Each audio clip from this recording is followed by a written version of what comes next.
Hi. One thing I've noticed in second half of life is that as I interact with different couples, it seems like even though they may be the same age chronologically, they seem to be aging at a different pace. So how do we work with that in a life-generating way and not feel like things are changing too quickly or we don't know how to deal with the change? So let's talk about aging differently as a couple, or maybe even with friends. My name is Jeanette Slater. Welcome to the Further Journey Aging on Purpose channel. Today we're talking about how we age and maybe how we age differently than our spouse or than our friends. And how do we work with that in a good way? When I think of maturity and aging, over a lifetime, I think about the bell curve, and I'll put up a picture here of a bell curve. And a lot of things in life operate this way. So when we're very young, at the very beginning of the bell curve, the age differences make a big difference. You know, between the ages of 1 to 5 or the ages from 5 to 10, there are huge differences that happen. And those differences continue to be really big until probably we're 25 or 30. And then it seems like we're kind of up on top of the bell curve and there isn't a whole lot of change. So we interact with people from various age groups. We are sometimes at different life stages, whether we have small kids at home or whether our kids are mostly in high school or moved out independently. So we have some changes in our life situation. But in terms of maturity and just life growth, we're often at a very similar age to other people our age and even people a little younger or a little older. But as we move on down around the bell curve, we see again that there are changes that happen fairly rapidly. And I would say those changes start around 50, 55. That is one of the beginnings of second half of life. So in second half of life, what kind of factors figure into our life aging?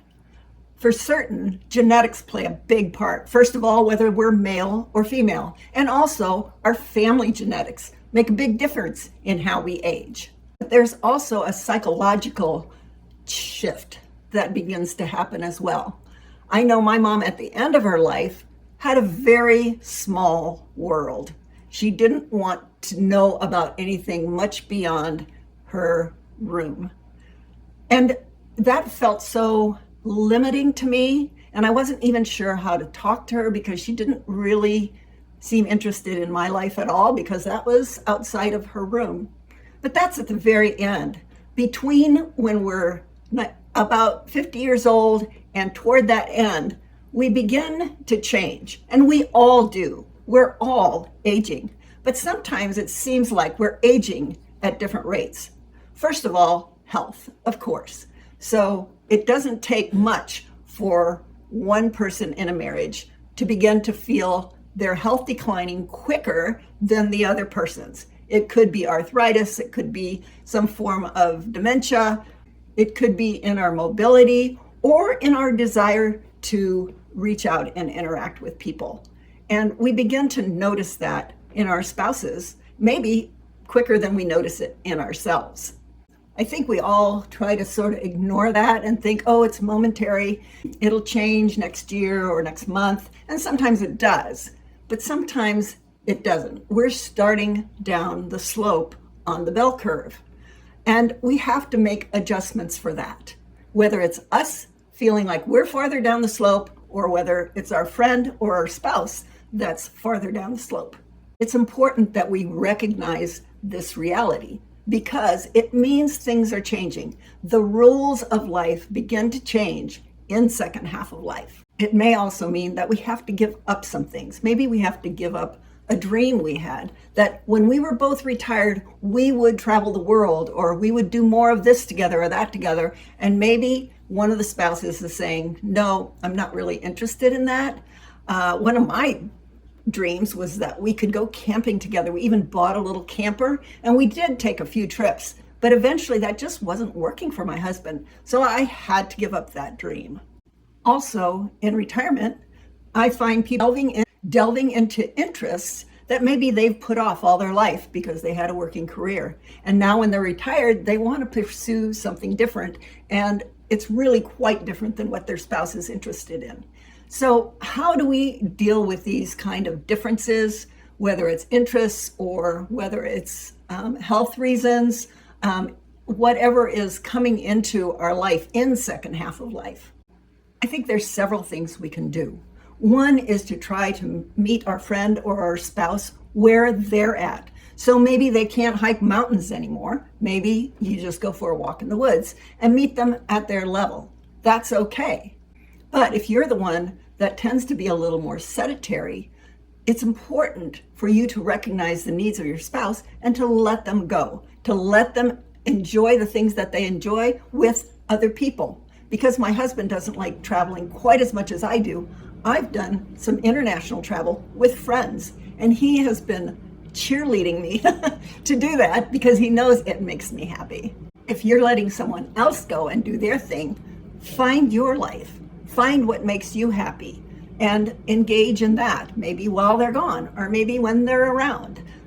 Find what gives you life within your stage of aging. Then find things you can do together. So my husband knows that I love nature. That's why I like to camp. And so we don't do camping anymore, but once in a while we look at the calendar and there's nothing happening on a day, and he says, let's find a new park and explore a new county park in the area. And that's just fun for us. We can take our dog and just have a delightful day going out and spending time in nature. When our interests and abilities diverge, we can do it begrudgingly, pout about it, or we can recognize the reality of it and encourage our spouse or a friend to do what's on their heart and to invite them into something that you're doing maybe new that they haven't done before. And who knows, they might find a new interest as well. Another way this can come into play is when you invite some friends to join you, and maybe one of the couple says, yeah, I can come, but my spouse won't be joining us. Instead of pouting about that, how come? What's wrong with him or her? Why won't they come? Just accept it, because maybe they have some really good reasons. It's not that they don't like you, but maybe physically or emotionally, it's a bridge too far. So enjoy your time with your friend and send greetings back to their friend or spouse. So yes, in second half of life, changes come at us, ones that we didn't ask for, they come unbidden, and we have to figure out how to work with them and how to still make a good life. One person may say, but that's not the way we always did it. That's right. The rules are changing. How can we work together so that between all of us, we can live our best life?